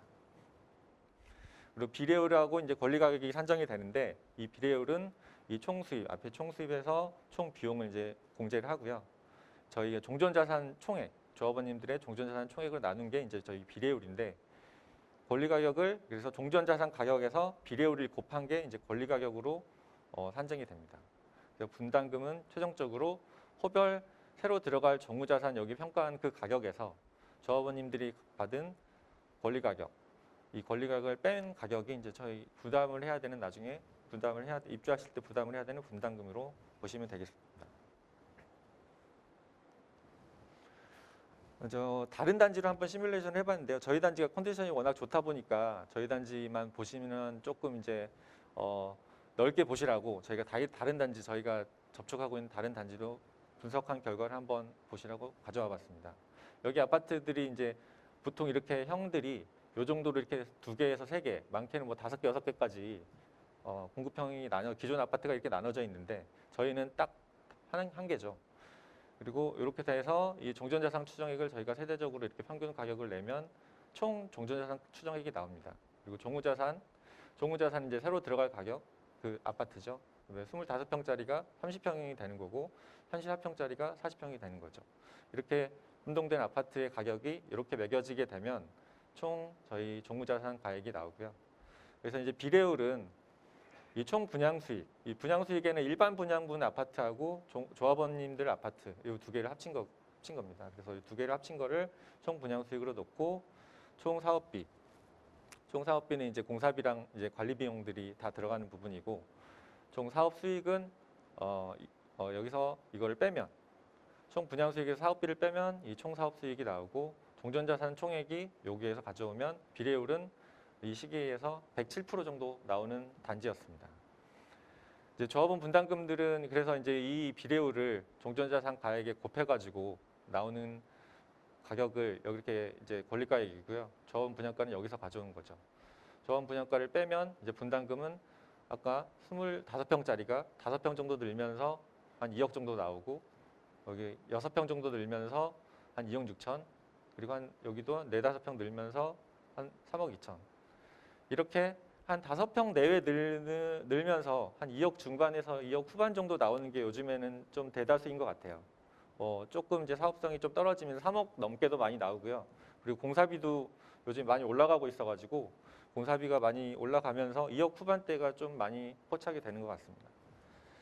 이게 다른 단지고요. 이제 저희 단지인데요. 제일 궁금해하실 것 같습니다. 그래서 비교를 하라고 제가 좀 가져와 봤고, 이제 저희 단지를 저희가 추정을 현 시점에서 우리 단지를 현 시점에서 추정했다는 게 중요하고요. 지금 시점에서 저희는 82제곱미터 공급평형 31평형으로 단일 단지. 그래서 저희가 종전가액을 지금 시세는 뭐 11억 5천에서 10억 정도 가지만 시세는 그냥 보수적으로 한 11억 정도 봤습니다. 11억 정도 봤을 때 총 종전가액이 8,600억 정도 나오고요. 종무자산가액은 이제 새로 이게 다 하나밖에 없기 때문에 깨끗하죠. 하나밖에 없어서 이쪽으로 타입은 A, B, C 나눠져 있지만 일단 제가 받은 자료에서는 다 공급평형이 똑같은 걸로 받았습니다. 그래서 같은 평형으로 가면 이게 거의 지금 9평에서 거의 10평 정도 늘어난다고 보시면 돼요. 이렇게 많이 늘어나는 단지가 거의 없습니다. 여기 이렇게 많이 늘어남에도 불구하고 뒤에 이제 분담금이 그렇게 크진 않거든요. 그래서 종우 아파트는 한 15억 정도 추정을 해서 총 1조 3천억 이 정도 되면 이제 비례율이 총 분양 수익에서 이제 총 사업비, 총 사업 수익은 요거에서 이걸 빼고 그다음에 종전자산 평가액을 가져오면 비례율이 아까 거기보다 10% 이상 더 높죠. 이 비례율은 이 사업성 지표거든요. 근데 비례율은 높으면 높을수록 이 단지가 사업성이 좋은 걸로 판단하시면 될 것 같습니다. 그래서 조합원 분양가, 조합원 종후 분양가에서 이제 권리가액은 종전가액에서 이 비례율을 곱했을 때 가격이 이 정도 나오고 그러면 이제 여기서 이걸 빼면 뭐 한 1억 9천 초반 정도 나오죠. 그래서 1억 9천에서 1억 9천 5백 현 시점에서 저희 그 받은 공사비와 그다음에 시중에 이제 일반 분양이 저희가 있으니까 이 일반 분양분에 대한 시가 추정을 해가지고 어느 정도 일반 분양을 받을 수 있을 것 같다 이렇게 추정을 해보면 지금 저희 단지는 1억 9천에서 1억 9천5백 정도 한 뭐 1억 9천 초반대에 분담금을 내면 아까 제가 말씀드린 기존 아파트에 대한 평형 증가 부분과 기존 아파트의 새집 효과와 그 두 가지 효과를 다 누릴 수가 있을 걸로 판단이 됩니다. 그래서 근데 이것들은 이제 향후에 확정이 이제 설계가 어떻게 뒤에도 이제 설계사님이 말씀을 하시겠지만 이 설계가 어떻게 될지 설계가 지금 이대로 갈지 안 갈지 그리고 공사비가 어떻게 나중에 계약이 될지 이런 것들 그리고 이 기준 시점 일반 분양가가 얼마 정도 나중에 받을 수 있을지 이런 거에 따라서 변동이 이제 예상이 된다고 보시면 됩니다. 그래서 이 변수들이 빨리빨리 세팅이 됐을 때 저희가 이제 이 1억 9천 정도에 되는 요 분담금이 조금 더 줄어들 수도 있고 만약에 이게 늘어지게 되면 비용이 많이 늘어나면 저희가 누릴 수 있는 그 경제적 효과가 반감되기 때문에 이게 많이 조금 늘어날 수는 있습니다. 그러니까 제가 그냥 분석해 본 결과로는 공사비가 제가 이제 뭐 최근에 이제 그 시중의 그 리모델링 계약 단가 같은 걸 반영을 해서 이제 넣었지만 한 5% 정도 증가가 되면 한 5% 정도 증가되면 2천만 원 정도 늘어납니다. 그러니까 10% 증가되면 4천만 원 늘어나고 이런 식이죠. 그러니까 5%가 감소되면은 이제 이게 2천만 원이 줄겠죠. 이게 다 시간 비용이기 때문에 이게 빨리빨리 조합이 설립돼가지고 사업이 빨리 가면 이 조합원님들의 경제적 효과가 훨씬 리모델링으로 파급되는 효과가 크다고 보시면 됩니다. 여기까지가 제 감정평가 관련해가지고 제가 설명을 드린 부분이고요. 혹시 뭐 궁금한 점 있으면 다 설명 끝나고 나서 한꺼번에 질문을 하셨으면 뭐 좋겠습니다. 일단 이상입니다.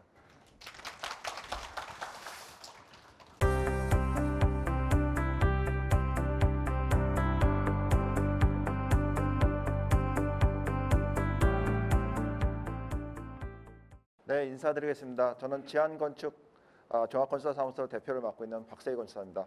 네, 만나뵙게 돼서 반갑습니다.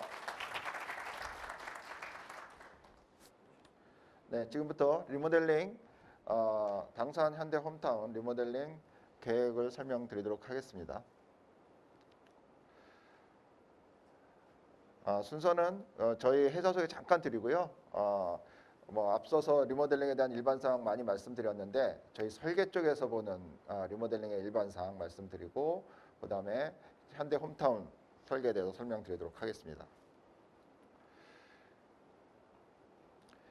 저희는 리모델링 부분에서 있어서는 국내 최대 실적을 보유하고 있다고 자부합니다. 리모델링은 사실은 그 준공 실적이 있는 설계사무소가 설계해야 된다고 생각을 하고 있고요. 사실 실적보다는 이 사진을 보여드리고자 한 거는 여러분들이 리모델링에 대해서 어떻게 생각하고 계신지는 모르겠지만 리모델링이 단순한 인테리어성 공사는 아니다. 이걸 보여드리려고 지금 사진을 갖고 왔고요. 저희가 이게 워커 일신이라고 준공단지인데요. 그 리모델링 전의 모습이고 리모델링 후의 모습입니다. 이게 공사 과정인데 리모델링은 뼈대만 남겨놓고 완전히 이렇게 장비들이 들어가서 완전히 철거를 한 이후에 증축 부분을 다시 신축으로 하면서 구조를 보강하면서 공사한다고 보시면 될 것 같습니다. 그래서 신축보다 공사비가 좀 많이 들어가는 부분이 이 옛날에 그 기존에 있던 건축물을 완전히 부수는 게 아니라 이게 구조도 보강하면서 기존 구조물에 어떤 피해도 주지 않으면서 철거를 해야 되기 때문에 이 철거에 대한 공사비가 많이 들어갑니다. 그래서 큰 장비도 못 들어가고요. 인력으로 철거하거나 아니면 이렇게 작은 장비들이 들어가서 철거를 해야 되는 이런 문제점이 있습니다. 저희 설계사무실은 또 다양한 시범 사업을 많이 진행을 하고 있어요. 그래서 성남시 시범 사업 3군데 하고 있고요. 서울시 시범 사업도 한 군데 진행을 했고 지금 아시다시피 지금 경기도에서 시범 사업 7개를 추진하고 있습니다. 그중에 저희가 4개를 추진을 하고 있습니다. 또한 저희는 리모델링 부분에 있어서 특화 설계 부분에도 좀 많은 경쟁력을 가지고 있습니다. 그래서 여러 건설사가 그 시공사의 대안을 제안할 때 저희 회사랑 많은 작업을 하고 있습니다. 그래서 지금 뭐 롯데라든가 삼성, 프루지오, 뭐 GS 이렇게 저희가 같이 일을 많이 하고 있습니다. 그리고 여러 가지 수상 실적이 있고요. 저희는 리모델링 준공 실적을 두 군데 가지고 있습니다. 그래서 이천동 로얄 아파트랑 워커 일신 아파트를 가지고 있고요. 이 이천동 로얄 아파트는 민간 사업 1호면서도 용산구 1호 사업이고, 풍남 미성 아파트가 송파구 행여가 1호입니다. 워커 일신 아파트가 강진구 1호고, 그리고 저희가 성남시 시범 사업하면서 다 리모델링 허가 1호를 저희가 받았습니다. 리모델링 허가 1호라고 하는 것은 리모델링에 대한 이해가 많아야 저희가 인허가청에 들어가서 리모델링에 대한 이해를 시키고 공무원들을 설득하기 위해서는 리모델링에 대한 여러 가지 법적인 이해나 기술적인 이해가 있어야 가능하다고 판단을 합니다. 그래서 저희 당사니가 현대홈타운도 저희가 진행을 하면서 이러한 경험을 가지고 인허가에 있어서 빠른 진행이 될 수 있도록 최선의 노력을 다하도록 하겠습니다. 리모델링은 뭐 주택법하고 건축법에 이렇게 정의가 되어 있습니다. 건축물의 노후화 억제하거나 기능 향상을 위하여 대손하거나 증축하는 행위 이렇게 되어 있는데, 정부에서 보면 아까 재건축하고 리모델링 많이 비교 앞서서 해드렸는데요. 정부에서 보면 재건축하고 리모델링을 자꾸 비교하지 말라는 겁니다. 리모델링도 주거 환경의 개선의 방법이고 재건축도 주거 환경 개선의 방법입니다. 그러니까 정부에서 고민했던 것은 예전에 저층 저밀도의 아파트는 재건축이란 기법 또는 재개발이란 기법으로 그냥 주거 환경이 개선이 됐는데, 저희가 88 올림픽 이후에 90년대에 엄청나게 수도권이 팽창이 되면서 고밀도로 아파트를 많이 지었습니다. 그러다 보니까 그때 용적률도 많이 풀어졌고요. 그래서 지금 시대와 맞지 않은 용적률이 거의 300% 또 300% 넘는 단지들이 많이 생겼습니다. 그래서 정부에서는 2000년 들어오면서 이 고밀도 아파트에 대해서 어떻게 주거 환경을 개선을 할 건가 고민을 했고요. 그거의 한 방법으로 재건축의 대안으로 제시한 게 리모델링이라고 보시면 됩니다. 그래서 재건축은 저밀도를 증축하는 거기 때문에 현재 용적률에 맞게 밀도 제한을 계속하면서 주거 환경 개선을 하는 방법이라고 생각하시면 될 것 같고요. 리모델링은 벌써 그 한참 수도권 팽창하는 1990년대 중반 후반에 고밀도로 개발이 됐기 때문에 이 주거 환경 개선을 하면서 어떻게 할 것인가 고민을 했고, 그 방법의 하나가 용적률을 좀 완화해줘서 노후화가 된 아파트, 15년 이상 된 아파트에 대해서는 용적률을 좀 완화해서 사업을 진행하고 하게 좀 도와주자 하는 게 리모델링에 나오게 된 배경이라고 보시면 될 것 같습니다. 그래서 정부에서는 국민들이 사는 주거환경 기능 향상이 제일 목표가 있고요. 그다음에 요새 그린 뉴딜 많이 말씀하시잖아요. 그래서 에너지를 주거에서 쓰는 에너지가 전체 에너지의 30% 이상이 됩니다. 그래서 주거에서 쓰는 에너지를 줄이자는 게 또 하나 취지가 있고, 또 하나 90년대 우리가 수도권 팽창하면서 그때 뭐 건축자재 파동도 많았고요. 구조적으로도 약간 내진 구조가 보강이 안 되어 있습니다. 그래서 빨리 지금 주거환경 리모델링을 많이 활성화시켜서 주거환경 개선을 해서 구조적으로도 좀 안정적인 그런 건물을 만들자는 게 정부의 숨은 뜻이 있다고 보시면 될 것 같습니다. 이 부분은 좀 넘어가겠습니다. 저희 아파트는 94년에 준공이 됐습니다. 그래서 리모델링은 한 3년 정도 시간이 흐르면 저희가 이주가 가능하다고 보면 한 24년에 이주가 가능하다고 보면 될 것 같고요. 재건축은 지금 용적률 때문에 해도 재건축이 어렵습니다만 안전진단이 30년 이후에 할 수 있으니까 2024년에 안전진단을 할 수 있습니다만, 지금 목동의 사례를 보다시피 안전진단 통과하려면 적어도 40년 정도가 걸리니까 앞으로 15년 이상은 걸려야 재건축이 본격적으로 진행될 수 있지 않을까 이렇게 판단을 하고 있습니다. 저희가 이제 그 주택법에서 리모델링을 완화해 준 거는 앞서서 말씀드렸을 때 주거 전용 면적의 30% 40%를 늘린다. 그리고 세대수를 15% 증가할 수 있다. 우리 단지가 100세대라고 하면 15세대를 분양할 수 있는 거예요. 근데 이걸 어떻게 분양을 하냐? 여러분 총량제 개념이라고 보시면 됩니다. 주거 전용 면적을 다 합쳐서 40% 증축할 수 있다. 그럼 그걸 다 합쳐서 그 양을 가지고 우리 세대도 증가시키고 그 남는 부분을 세대수 분양시킨다. 이렇게 보시면 될 것 같습니다. 그래서 보통 저희가 계획을 할 때는 한 20%는 우리 세대 늘리는 데 쓰고요. 20%를 모아 세대 분양하는 데 씁니다. 그럼 세대 분양을 어떻게 하냐? 수평 증축으로 해서 옆에 별도의 증축을 하는 방법이 있고요. 수직 증축으로 해서 위에 부분을 분양하는 방법이 있고 별동으로 증축해서 하는 방법이 있습니다.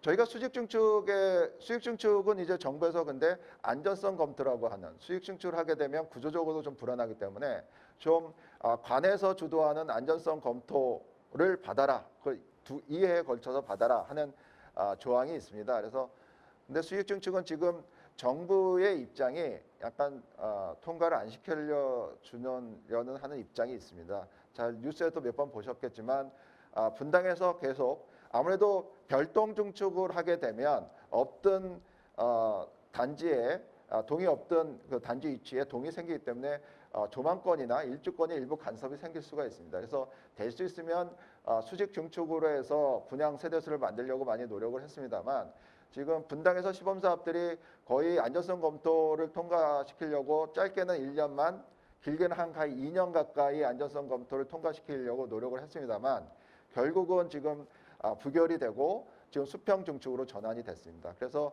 그 이후에 지금 모든 추진단지는 별동 증축으로 세대수 증가를 좀 추진하고 있다. 이렇게 생각을 하시면 될 것 같습니다.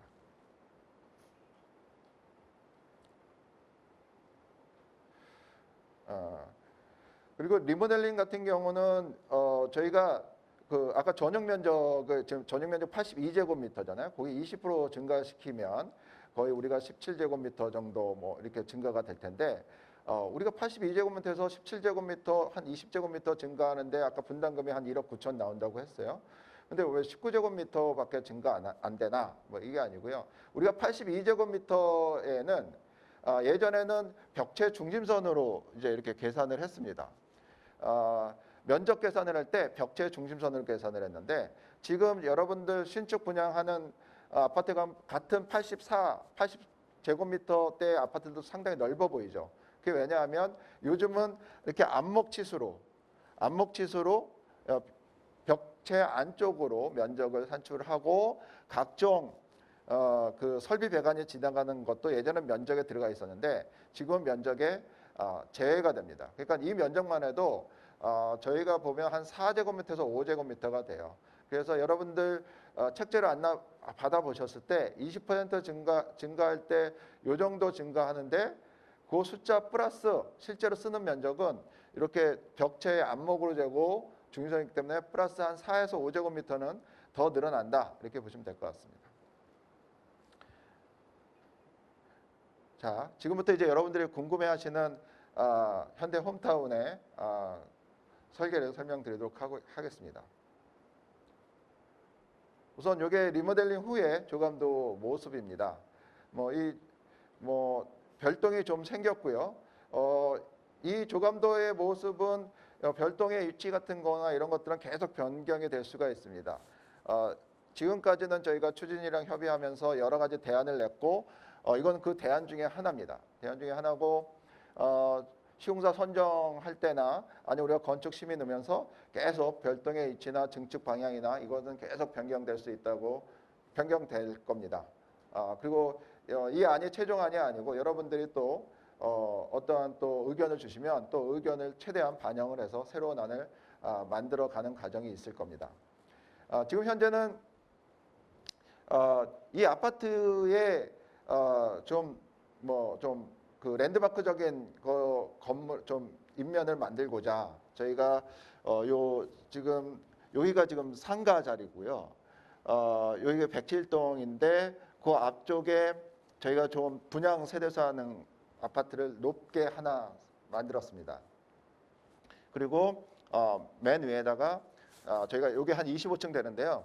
맨 위에다가 스카이 라운지를 만들어서 이 당산 전체 이가를 전체를 조망하면서 차도 한잔 하시고 또 자녀분들은 공부할 수 있는 그런 공간을 만들어 드렸습니다. 그리고 이런 이제 수직적으로 좀 저희가 그 입체적인 그 인면선을 연장을 해서 저희가 현대 홈타운을 상징할 수 있는 게이트를 마련해 드렸고요. 그리고 별동 위치가 이쪽에 이제 101동, 102동 요 사이에 지금 저희가 별동 일지가 생겼고 이쪽에 5동, 6동, 7동 쪽에 저층으로 한 5층 규모로 저희가 별동을 만들었습니다. 우리가 그 수직적인 우리가 좀 그 입체적인 선을 연장을 해서 우리가 게이트를 만들어 드렸고요. 이쪽에 101동에 좀 저희가 별동을 세워서 분양분을 만들었습니다. 여기가 이제 여러분들이 올라와서 쓰는 스카이라운지가 될 거고요. 여기는 스카이라운지는 아니고 저희가 좀 입지에서 야간 경관 조명이나 했을 때 이 단지가 좀 돋보이도록 그냥 옥상 휴게 공간 정도를 저희가 계획을 할 예정입니다. 저희 그 현대 홈타운 지금 그 리모델 전과 후에 그 단지 개요인데요. 현재 용적률이 299.97%입니다. 그러니까 여기가 그 중고업 지역입니다만 여기가 주거를 지을 때는 250%가 상한 용적률입니다. 근데 지금 벌써 299%니까 좀 재건축으로는 사업성이 좀 어려운 부분이 있고요. 저희가 리모델링 했을 때는 한 465%가 나옵니다. 465%라는 용적률은 거의 우리가 준주거 지역, 주상복합을 지을 수 있는 용적률이라고 보시면 됩니다. 그러니까 저희가 리모델링으로 완화해 줄 때 빨리 사업을 진행을 해야 사업성 좋은 단지를 만들 수 있다고 저는 생각을 하고 있습니다. 지금 최근에 서울시에서 서울형 리모델링 그 운영 기준을 마련을 했습니다. 어떻게 보면 리모델링을 지원하는 것처럼 보이지만 기준이 나온다는 것은 앞으로 조금씩 규제를 하겠다는 의도가 저변에 있지 않을까 저는 생각을 하고 있습니다. 그래서 지금 여러 리모델링 추진 단지가 생기고 있기 때문에 하루라도 빨리 리모델링 사업을 진행하시는 게 이 당사한 현대 홈타운의 입장에서는 좋지 않을까 이렇게 저는 생각을 하고 있습니다. 지금 세대수는 783세대에서 900세대, 그래서 저희가 117세대를 저희가 분양할 예정이고요. 주차 대수는 한 1.43대 정도 주차할 수 있는 공간을 계획을 했습니다. 주차는 뭐 1.5대가 될 수도 있고 1.7대가 될 수도 있는데 주차 대수가 많으면 많을수록 이제 지하 공사비가 많이 늘어나니까 분담 후에 약간 조정이 될 수 있겠죠. 그래서 요거는 이제 조합원님들하고 계속 의논해 나가면서 우리는 단지 대수는 주차 대수 얼마를 할까? 뭐 이걸 좀 고민하셔야 될 것 같습니다. 저희가 보통 리모델링 단지 가서 제한할 때는 한 1.3대에서 1.5대 정도 제한을 해드립니다. 그러니까 저희가 좀 평균치로 우선은 계획을 좀 해드렸고요. 이게 이제 리모델링 후에 배치도입니다. 그래서 지금 별동 위치가 아까 보셨다시피 25층 높이로 요 101동, 102동 쪽에 생겼고요. 여기 107동 앞쪽에 저희가 두 세대를 25층 올리면서 상층부를 스카이 라운지로 만들었고요. 요 105동, 106동, 107동 앞쪽에 저층으로 분양 세대를 좀 만들었습니다. 그러면서 아무래도 이제 이쪽 105동, 106동, 107동에서 조망권에 대한 얘기가 나올 수가 있는데 저층을 했기 때문에 이제 고층에 대한 조망권 좀 확보가 됐을 것 같고요. 저층 했기 때문에 일조권에 이런 영향은 없을 거고 이제 또 저층 부분에 있어서는 여기가 조경을 특화하기 때문에 한 뭐 우리가 나무 높이가 4층, 5층까지도 올라가기 때문에 이 단지 내 조경의 공간이 좋아진다 이렇게 생각하시면 될 것 같습니다. 단위 세대 설명을 드리도록 하겠습니다. 여기는 전용 82제곱미터의 그 단일 평형인데요. 저희가 리모델링을 하다면 이제 앞뒤로 증축을 하고 저희가 기역자 배치도 있고 말이기 때문에 서로 간섭이 되기 때문에 좀 타입이 여러 개 좀 설명이 될 텐데 이게 거의 똑같고요. 이게 우리가 앞으로 증축하냐 뒤로 증축하냐 이런 거에 따라서 약간의 모양이 틀려질 수가 있습니다. 간섭 때문에. 그래서 지금 A 타입이라고 하는 것은 지금 요 빨간 게 여러분들이 살고 있는 기존 아파트의 범위라고 보시면 됩니다. 거기에서 지금 이렇게 앞으로 저희가 증축을 했습니다. 그래서 82.77제곱미터에서 리모델링에는 103.20제곱미터가 됐고요. 그래서 증가가 한 20.43제곱미터가 됐습니다. 여기다가 0.3을 곱하면 평수가 되는 거고요. 아까도 말씀드렸다시피 요거는 중심선 치수고 이건 암모측수이기 때문에 실제적으로 쓰는 면적은 여기다가 플러스 한 5제곱미터는 더 늘어나신다 이렇게 보시면 될 것 같습니다. 그래서 저희가 엘리베이터를 이렇게 뒤쪽으로 뺀 이유는 여기가 이제 기초가 있기 때문에 엘리베이터를 뒤쪽으로 빼갖고 주차장까지 저희가 직접 연결을 하려고 하는 부분이고요. 현관에 들어오시면 이렇게 주방, 식당, 거실 이렇게 해서 LDK 방식이라고 하는데요. 이렇게 주부 동선이 효율적으로 되면서도 들어오면서 확장성 있게 개방감이 있을 수 있도록 저희가 이렇게 계획을 해드렸고요. 다용도실 계획되어 있습니다. 그리고 이제 저희가 현재 지금 살고 있는 아파트의 한계가 이제 거실의 폭이 좀 좁다는 거죠. 그래서 요 계단실을 요만큼 확보를 해서 1.3m가 넓어지거든요. 그래서 안방을 1.3m 같은 폭으로 기존과 같은 폭으로 좀 밀었고요. 거실을 1.3m 좀 늘렸습니다. 그래서 지금 거실 폭이 지금 5.58m니까 거의 지금 뭐 신축 평면에 거실 폭 정도 나온다고 보시면 될 것 같습니다. 그리고 안방 있고요. 안방에 전용 드레스룸, 부부 욕실 이렇게 해서 좀 더 고급화 시켰고요. 뒷부분에 침실원, 침실도 그리고 가족실 이렇게 계획을 해드렸습니다. 요거는 때에 따라서 두 개를 같이 합쳐서 큰 방, 작은 방 이렇게 쓰실 수도 있을 것 같습니다. 예, 103B인데요. 이것도 이제 비슷하게 보이실지 모르겠지만 저희가 이렇게 간섭 때문에 다 앞쪽으로 증축하면 서로 간섭이 많이 되기 때문에 요거는 이렇게 뒤로 저희가 증축을 한 부분이라고 생각하시면 될 것 같습니다. 그래서 현관 들어오면 이렇게 주방, 식당, 거실 해서 거실폭 확장해 드렸고 안방, 드레스룸, 부부욕실, 뒤쪽에 침실원, 침실도 가족실 이렇게 계획을 해드렸습니다. 이것도 마찬가지로 침실 2개로 만들려면 이렇게 만들 수가 있을 것 같습니다. 103C인데요. 이것도 이 105동에 간섭이 생기다 보니까 앞쪽으로 이렇게 간섭되는 부분에 대해서 좀 인센티브를 주려고 앞뒤 개방뿐만 아니라 옆쪽으로도 좀 개방감을 줘서 발코니에 서비스 면적을 더 드렸습니다. 그래서 이 앞쪽으로 주방, 식당, 거실에서 이렇게 현관에서 들어왔을 때 엄청난 큰 공간감을 느낄 수 있을 거고요. 그 다음에 안방, 드레스룸, 부부욕실 이렇게 드렸습니다.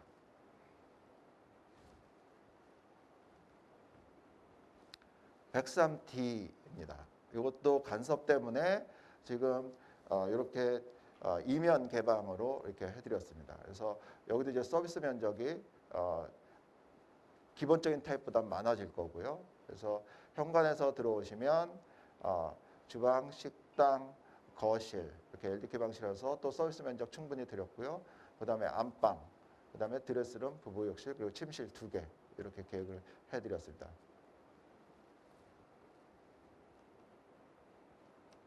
103E 요거 105동, 106동, 107동 여기에 이게 신축 부분이 생기기 때문에 이렇게 뒤쪽으로 원래 앞뒤 쪽으로 원래는 요만큼 면적이 요만큼 리모델링 전의 모습이 있다면 앞뒤 쪽으로 통풍이 됐었는데요. 그거를 이제 이면 개방으로 해서 이렇게 4베이 방식의 리모델링을 해드린 겁니다.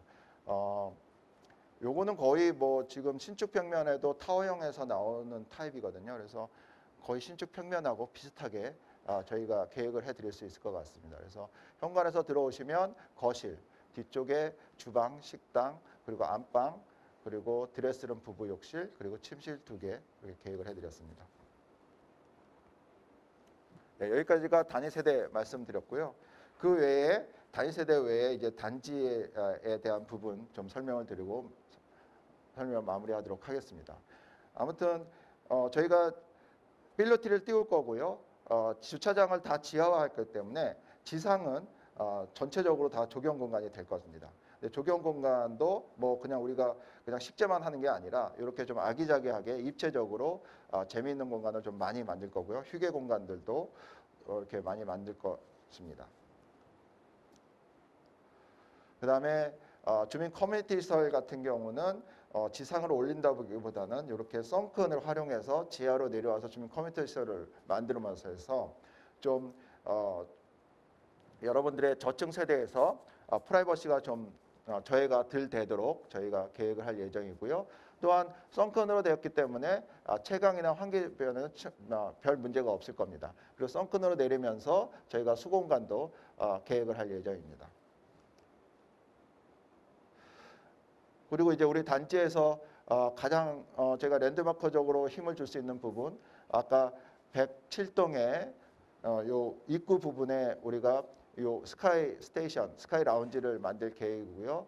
이걸로 인해서 요 당산 주변에서 랜드마크적인 건물이 되지 않을까 싶습니다. 요즘 뭐 자녀분들 다 카페 가서 공부하시잖아요. 그래서 여러분들도 손님 오시거나 하면 올라서 차 마실 수도 있고 자녀분들은 뭐 커피를 마시면서 공부할 수도 있는 이런 공간으로 저희가 계획을 할 예정입니다.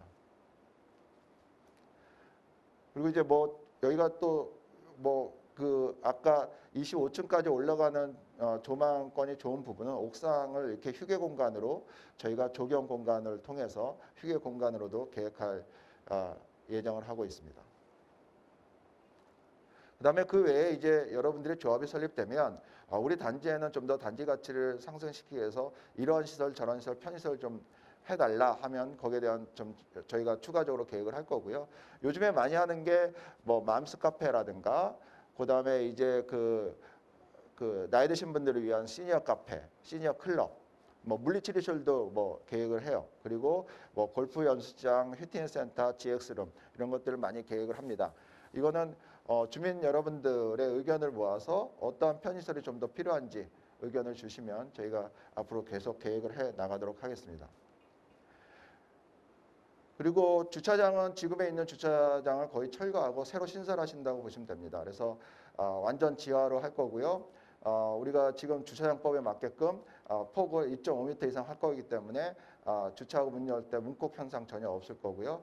그리고 지하로 들어가기 때문에 이렇게 지하 1층에 드라이 옵션이 되고 로비처럼 계획이 될 겁니다. 그리고 지하에 바로 택배함 같은 게 설치가 될 거고요. 당연히 이제 뭐 요새 에너지 절약을 위해서 주차장은 차량이 움직일 때마다 디밍 제어되는 조명 시스템을 저희가 계획을 할 예정입니다. 그리고 1.4대 이상 저희가 계획을 할 예정이고요. 그래서 드랍 오프존이 지하에 이렇게 로비 공간이 형성이 될 거고요. 그다음에 택배 차량이 바로 이제 지하 1층으로 진입을 하기 때문에 지하 1층은 층고를 2.7m 유효폭을 해서 택배 차량이 움직일 수 있도록 저희가 계획을 할 겁니다. 그리고 확장형 주차장, 그리고 엘리베이터 직접 다 지하로 연결하게끔 계획을 할 예정입니다. 그 외에 뭐 지금 저희가 뼈대만 남겨놓고 리모델링을 하는 거기 때문에 신축공사에서 쓰고 있는 에너지 낭비 제로 시스템이라든가 요즘 뭐 미세먼지 많은데 미세먼지나 또는 소음에 관련된 시스템들 저희가 다 적용 가능하고요. 그리고 여러분들 자녀분들이나 아니면 늦게 귀가할 때 안전하게 귀가할 수 있는 재해나 방범 이런 시스템들 그리고 여러 가지 생활 불편 제로 시스템들 요즘에 뭐 택배하면 기본이고요. 요즘에 또 큰 빨래를 하기 위한 넓은 세탁 공간 그래서 공용 세탁 공간을 제한하기도 합니다. 그리고 여러분들 간절기 때 쓰지 않는 그런 물건을 보관할 수 있는 세대 창고 이런 것들도 저희가 제안을 할 예정입니다. 예, 여기까지가 저희 설계사에서 준비한 자료고요. 아무튼 저희 지한건축은 리모델링에 대해 경험이 많은 만큼 저희가 경험과 노하우를 가지고 여러분들의 단지가 명품 주거단지로 재탄생될 수 있도록 최선의 노력을 다하도록 하겠습니다. 네, 경청해 주셔서 감사합니다.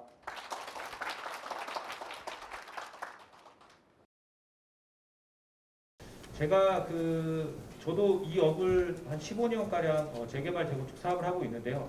아까 말씀드린 재건축은 도시 및 주거환경정비법에 따라서 저희가 2003년도부터 현재까지 한 100여 차례 계속 수정 작업이 되면서 결국 소유자의 재산권에 제한이 가는 이런 규제가 지금 시행되고 있는 게 재건축입니다. 그래서 아직 주택법에 따른 리모델링은 이런 사항이 없어요. 근데 아까 우리 지안에 대표님께서 말씀해 주셨지만은 서울시가 점점 갈수록 지금 리모델링 사업도 지금 이 사업이 굉장히 많이 움직이고 진행되고 있기 때문에 규제가 시작되고 있습니다. 사실적으로. 그래서 특별법도 만들어지고 있고 관련법도 이제 규제가 시작되는 시점으로 아마 진행될 것 같습니다. 그래서 지금 저희가 추진위원장님을 만나서도 저희 회사 쪽에서 말씀드린 거는 지금 할 수 있을 때 최대한 빨리 하시는 게 좋다고 항상 말씀드립니다.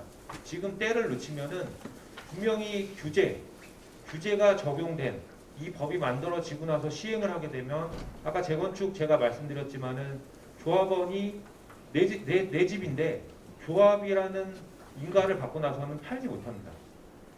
입주권이 나오지가 않는 구조로 되고 있는 이 규제와 동일한 게 리모델링 쪽에도 적용이 되면 아마 지금 우리 후단에 지금 진행될 우리 현대홈타운보다 늦게 진행될 이 추진 리모델링에서는 많은 규제가 있는 상태에서 사업이 진행되는 겁니다. 그렇기 때문에 최대한 지금 빨리 하실 때 빨리 우리 주민들이 단합돼서 리모델링 사업을 추진하는 게 아마도 가장 좋을 걸로 보여집니다.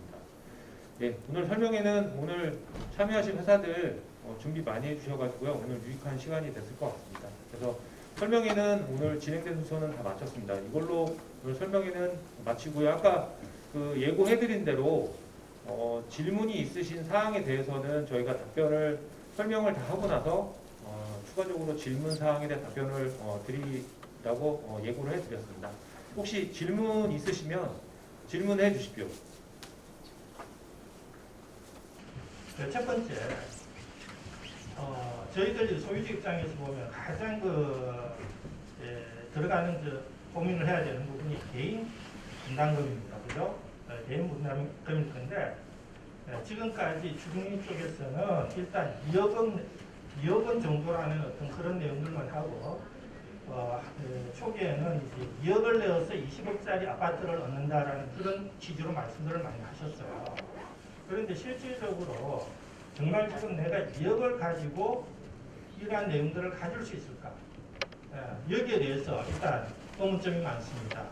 일단은 저희 추진 쪽에서 이제 2억에 대한 분담금 부분을 말씀드렸는데 계속 저희가 말씀드리는 부분은 이거는 확정이 아닙니다. 분담금이. 그럴 수가 없는 게 오늘 여기 GS건설 우리 담당 책임님도 오셨지만은 저희가 이 사업을 하면서 반드시 들어가는 사업비가 있습니다. 사업비가 없이 어떻게 집을 짓습니까? 그 사업비 부분을 시공사 부분이 공사비를 많이 차지합니다. 리모델링 특성상 당연히 그렇고 재건축도 그렇습니다. 100% 중에 거의 70% 정도는 공사비가 많이 좌우됩니다. 이게 일반적이고요. 이거 외에 기타 사업비라고 저희가 전체 사업비 중에 한 30% 정도가 일반적으로 들어가는 게 일반적입니다. 그렇게 해서 100%라는 우리 사업비가 들어갑니다. 근데 공사비가 아직 확정이 안 됐잖아요.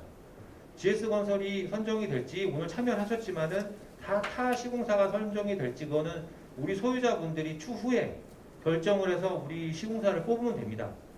그 공사비가 현재 확정이 안 돼 있는 상태에 그리고 설계도 이 설계가 확정도면이 아닙니다. 지안에 우리 대표님 말씀하셨지만은 이 도면은 계속적으로 우리가 계획 단계의 설계 도면이지 추후에 주민들이 계속 어떤 의견을 주시면은 그거에 맞게 우리가 타입이나 설계가 건축법에 맞게 바뀔 수가 있습니다. 그게 당연히 확정돼야 지금 우리가 9평 정도 늘어나지 않습니까? 근데 이게 좀 더 줄어들면서 우리 분담금을 줄이기 위해서 1번 분양을 더 많이 만들어야겠다.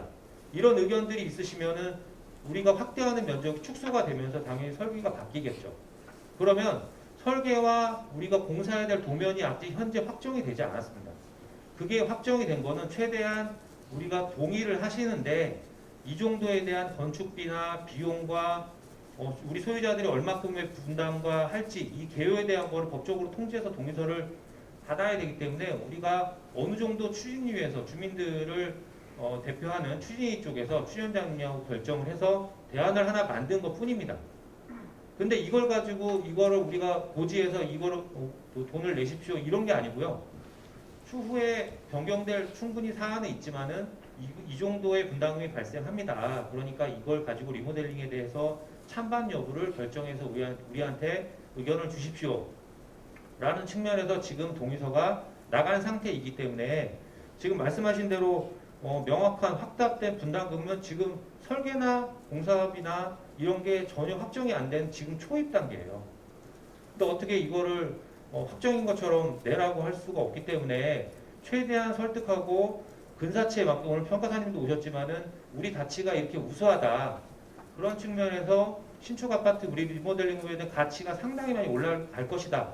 이런 측면에서 저희가 설명을 드리는 것이지 아직 도면이 확정된 게 아닙니다. 잠깐만요. 이렇게 지금 말씀드릴게요. 하시는 말씀은 제가 충분히 이해를 했는데요. 제가 지금 말씀드리고자 하는 내용은 뭐냐면은 개인 입장에서, 소유주 입장에서 과연 내가 얼마를 가지고 있어야 이 사업에 참여할 수 있을까 이렇게 생각을 할 수 있거든요. 그러면 개인 분담금뿐만 아니고 그 다음에 이제 여러 가지 우리가 이주를 한다라든지 집을 떠났을 때에 거주 비용이라든지 이런 것들이 많이 발생을 할 거라고요. 네. 일단 추진위 입장에서는 그런 부분도 감안을 해가지고 소유주들을 설득을 해야 되는데 일반적으로 딱 조합 분담금이라는 항목 하나만 만들어가지고 일단 이렇게 한단 말이에요. 그럼 어떤 사람들은 나는 2억만 있으면은 정말로 이 사업을 할 수 있겠구나 이런 생각을 할 수도 있다라는 겁니다. 네, 감사합니다. 그리고 뭐 지금 이주비 뭐 이런 질문도 되게 많으실 텐데요. 지금 저희가 이주 가려면은 지금 당장 이주 가는 게 아닙니다. 이주 가려면은 최소한 3년, 4년 정도는 기다려야 되고 그때 지금 요즘에 대출 규제가 정부가 많이 하고 있기 때문에 현 상황은 좀 힘드니까 지금 상황에서 말씀을 하고 계시는데 아직 저희가 일반 분양이나 이런 거 하는 시점이 아니기 때문에 이주에 대한 계획도 당연히 추진위 쪽에서 시공사와 같이 머리맡에서 우리 소유자분들이 원만하게 이주할 수 있게 그 대책은 강구할 것이고요. 근데 지금 이주가 안 되는데 지금 이주 계획을 어떻게 하냐고 저희 추진 쪽에서 얘기하시면 현 상황밖에 말씀드릴 수가 없기 때문에 그거는 우리가 이주 가는 시점에 적절하게 은행이랑 선정을 하고 시공사랑 머리맡에서 저희가 준비를 할 겁니다. 그러니까 너무 이주에 대해서 너무 그거 불안하니까 공개를 못하겠다 이런 생각은 추후 저희랑 같이 머리맡에서 좋은 제안해 주시면 그것도 저희가 수용해서 같이 고민하면 되니까요. 현재 상황을 가지고 판단하시진 않으셨으면 좋겠습니다. 추가적인 질문 있나요? 네. 그 보다 보니까 그 중축하는 부분이 수직 중축이 아니라 수평 중축으로 지금 예정이 되어 있는데 실제로 그 조합이 설립된 이후에 그 안전 진단을 받았을 때 저희가 등급이 상당히 좋게 나온다. 그랬을 때는 혹시 뭐 수직 중축으로 변환이라든지 같이 수직하고 수평을 같이 한다는 계획은 없으신가요? 지금 수평 아마 책자에 보시면 수평 수직 별도도 아마 다 준비가 돼서 지금 진행하고 있는 겁니다. 저희는 예 지금 현재 그렇게 진행하고 있습니다. 질문이 좀 많으신데요. 예. 그 리모델링 사업의 단점으로 제가 이제 뭐 공부하다 보니까 알게 된 게 층고 문제가 있던데 층고 문제에 대해서 어떻게 생각하시는지 그리고 그 세대 층고요. 층고 저하에 대해서 어떻게 생각하시는지 그리고 뭐 기술이 많이 발달됐으니까 그거에 대한 뭐 아이디어가 있는지 좀 여쭤보고 싶습니다. 그 보통 지금 골조 높이는 한 2,600 정도 되고요. 지금 현재 있는 아파트는 다 그렇게 되어 있습니다. 근데 아까 전에 제가 말씀드렸잖아요. 뭐 시스클라임이라는 저희 회사 청정기라든지 시스템 에어컨, 스프링클러 이제 다 층층 다 들어가야 돼요. 뭐 이런 것 때문에 이제 처리하는데 이거를 우물 천정이라는 방법으로 처리를 합니다. 그러니까 가장자리 쪽에 천정을 내려가지고 그 사이에다가 배관들을 다 보냅니다. 그리고 그 기본에 있는 층고는 최대한 넓혀가지고 그 지금 현재 층고를 유지하게끔 그렇게 끌고 나가요. 그러다 보니까 지금 뭐 우리 회사는 아니지만 포스코에서 한 우승구청 같은 경우는 12월 달에 입주하죠. 뭐 블로그나 이렇게 보시면 그리고 다녀오신 분 보면 거의 뭐 그 불편함을 못 느낍니다. 그리고 층간소음도 지금 현재 모 회사는 뭐 확정했다고 하는데요. 그건 확정은 아니고요. 저희 회사도 계속 개발합니다. 왜냐하면 이게 현장 시험 테스트까지 해서 우수한 성능이 나오는 걸 한 7년 후에 선택하면 됩니다. 빠르면 뭐 더 빨리 하겠지만 전체 지금 현재는 그 신축 건물에 들어가는 소재들도 지금 현장 테스트를 계속 하고 있어요. 소재가 많기 때문에 그 중에서 좀 상위 그 데시벨을 낮출 수 있는 제품이 나오면 들어가기 때문에 상당히 개선되리라고 봅니다. 기본적으로 이제 볼트 두께 한계는 분명히 있지만 나아집니다. 저희 마지막으로 저희 사업을 위해서 고생 많이 하고 계시는 저희 추진위원장님을 앞으로 모셔서 이 사업에 대해서 좀 말씀하실 게 좀 있으시니까 앞으로 모시도록 하겠습니다. 예.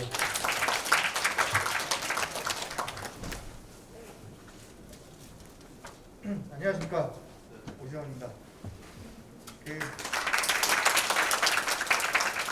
열심히 준비했는데 어떻게 잘 들으셨습니까? 네. 앞으로 더 열심히 하고요. 협력사들도 많이 도와주고 계시니까 동의서 좀 많이 내주십시오. 빨리 추진해야지만이 비용을 좀 세이브할 수 있고, 시공사에서 또 계속 가격이 물가상승 대비 막 올라가니까 비용이 좀 이렇게 또 분담금이 또 가중될 수 있는 여력이 있습니다. 보셨다시피 아주 발전 가능성이 높은 우리 아파트 빨리 리모델링해서 잘 살아야 될 것 같습니다. 네, 긴 시간 감사하고요. 돌아가셔서 식사 맛있게 하시고, 혹시 주위에 소유주분들 만나시면 좋게 말씀해 주셔서 동의서 이렇게 한 분씩 한 명만 더 이렇게 거치면 금세 80% 되잖아요. 바로 조합 설립하고, 지금 내는 게 리모델링 한다 안 한다 이런 게 아니에요. 조합 설립을 위한 동의서입니다. 그 다음에 나중에 한 번 더 해서 75% 행위 허가 이렇게 또 받는 게 있기 때문에 나중에 마음에 안 드시면 그때 그냥 동의서 안 내셔도 돼요. 예를 들어서 제가 사기를 친다, 다른 사람들이 문제가 있다 그러면 안 하셔도 되는 거예요. 근데 지금은 조합 설립을 위한 동의서이기 때문에 일단 조합이 설립이 돼야지 이제 그 이후에 어떤 행동을 다 취할 수가 있거든요. 먼저 조합이 될 수 있게끔만 좀 도와주십시오. 저도 최선을 다하고 추진위원들도 모두 열심히 하고 있습니다. 솔직하게 모든 걸 다 공유하고 문제 사고 안 나도록 열심히 하겠습니다. 네, 감사합니다.